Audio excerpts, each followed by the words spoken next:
Back at it with max and min values. Except we're kind of, I guess we're dealing with a max. We're going to deal with a local max in our next example. Um, and we're going to deal about a Frenchman years ago named Fermat. Typically, I would have you, if we were on campus, I'd have you mispronounce his name to one of our instructors on campus so we could mess with him because it drives him crazy. But we're not on campus, and well, shoot, miss it now, don't you? Maybe you don't. Maybe you don't. Maybe you're a recluse like me. All right, well, let's get into Fermat's theorem. Let's scroll on down. Let's go past our absolute local maxes and mins. And yeah, look at that, our locals when we're near C, huh? When we're near C, that's going to come in just a little bit. We've done this. There's our extreme value theorem, and oh, here we are. Here's Fermat's theorem. So we have an if. There's a cover your ass start to this. We're going to start off with, like, let's cover our ass. If this and this are happening, then we can say something. All right, so we got our if. So what's our if? If F has a local max or min at C, and we got the F prime of C exists, then we can state that the derivative at C equals 0. So if we got a max or a min, a peak or a valley, if we got a peak or a valley, then we can say that the derivative at that peak or valley is going to equal 0. Just a real quick, just kind of shitty picture. You know what I mean? Right up here. That's a max. It's a local max. It's also an absolute, but if we just shorten it, we just get near it. You know what I mean? Just look right inside of here. It's like, yeah, that's a little peak. It's a little hill you can get up on top of. And we know since it's both smooth and continuous that the derivative exists. So if you were to just take something and place it right on top of it, maybe you could balance it right on top with that derivative equaling 0. So that's kind of the game here. And we're going to go through and prove it. Let's jump off to the side here. And we got ourselves a little bit of a graph where I've taken a graph and kind of the same idea. That's what I just kind of gave you a sketch of. And we put a little dot right up on top of there where we have our local max. And for this case, it's also our absolute max, but we don't really care about the absolute here. We care about the local. Cool. So we see it. At some value of C, we have the largest y value. Okay, so some value C. Let's do this. Let's do our proof, and let's suppose something. Let's suppose that our f of C that we just found, yeah, it's greater than or equal to some f of x for when x is near C. And for our near, could be anywhere. We don't care because it's also the absolute max, not just the local. But that doesn't have to be the case. So we're just going to suppose this. Let's suppose f of C is greater than or equal to f of x. But by looking at the graph, that's true. It's not shit suppose. For our example here, we're very much true. So we're going to break things down into a couple of cases. So to prove this, let's do case 1. And case 1 is just going to say, let's let h be greater than 0. We're going to add a little something. We're going to give a little something to our C, and we're going to move over. And we're going to give it a little h. So that distance here, from here to here, that distance is h. We're just giving it something. And we can see that if we have a point here, it's not quite as high as what f of C is. Right? And we already know that f of C is bigger than anything else, or at least equal to it. So let's say that f of C is greater than or equal to f of C plus h. Yeah, look at our graph. There's f of C plus h. There's that height, f of C plus h.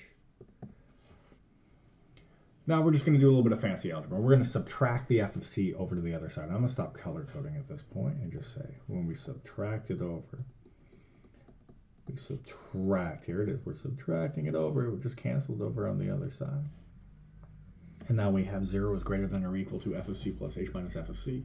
Now I'd like to just do a quick multiplication here. Just multiply by 1 over h, and hopefully you start to see what's happening here. The 1 over h times 0, well, that stays as 0. good for us. And now, since we're just multiplying it in, let's just make it one denominator, and that h just ends up down here. Down in the denominator. Holy crap, that's looking like something. Typically the c's would be x's, and we'd say f of x plus h minus f of x all over h, but we've been missing something now that we're in calculus, and heck yeah, that's that dang limit. So why don't we hit both sides of this thing with the limit? I think we have some rules saying that this would still be the truth. So let's take the limit as h tends towards 0 of 0, saying that's greater than or equal to the limit as h tends towards 0 of f of c plus h minus f of c all over h.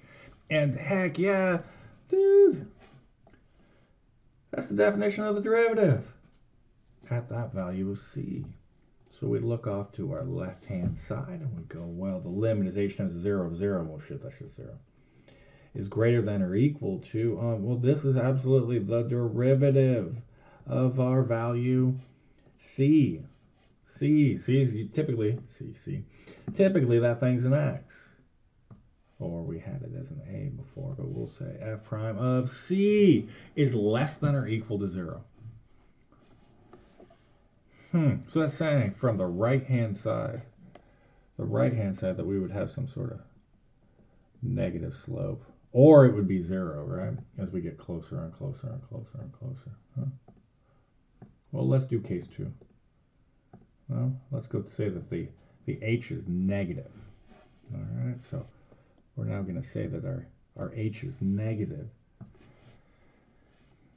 Or case 2.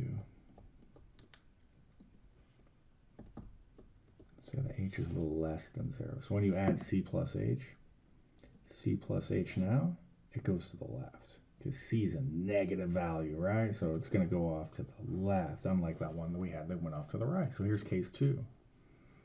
Now the same thing can be said. We're going to have to start it. I mean, f of c is still, clearly going to be greater than or equal to f of c plus h, right? That's c plus h from right here. Or f of c, it's below. That's still true. And we're going to follow the same steps as we followed over here in case 1. We're going to subtract it over to 0. I'm going to say 0 is less than or equal to f of c plus h minus f of c. And then again, we're just going to multiply by 1 over h. Same thing we did before, right? We're just multiplying by 1 over h. So when we multiply it in, 0 times 1 over h, that's going to be just 0 still. And now, here's the trick. Here's the whole freaking game right here. I'm going to do it in red to show you when it changes. We have to flip our inequality. Because, why? Because h is less than 0. When you multiply by 1 over h, you have to flip that inequality. That's the whole game. It's going to make everything pop out here. Now, when we have it, we have our f of c plus h minus our f of c all over h. We hit it with our limit on both sides of this bad boy. The limit is h tends towards 0 of 0 less than or equal to the limit is h tends towards 0 of f of c plus h minus f of c all over h. And, well, that's going to be 0 is less than or equal to the derivative at c. Remember that thing? So we now said that, what the hell? What have we said? Well, I think what we have now said is that the derivative is less than or equal to 0, or the derivative is greater than or equal to 0. This sounds like squeeze theorem again, huh? We're saying something's trapped. We have actually just stated from these two cases that f prime of c is both less than or equal to 0 and greater than or equal to 0. The only thing that f prime of c could then equal would be that f prime of c is equal to 0 whenever we have a local min or a local max. Bang! We just showed this sucker by using our limit as h tends towards 0. By using our two cases, we put them together. We could see that coming from the left, we would have had a positive slope, right? That's that case 2 down here. From the right, we would have ended up having a negative slope. That's the case over here. All in all, once we got closer and closer, like calculus, you know what I mean? Imagine my two fingers going together, huh? Those two fingers going together, saying that's what a limit is. Derivatives and limits are all tied together. So here is our proof. We're going to use the shit out of this thing. Take a derivative, set it equal to 0, and solve. See you soon.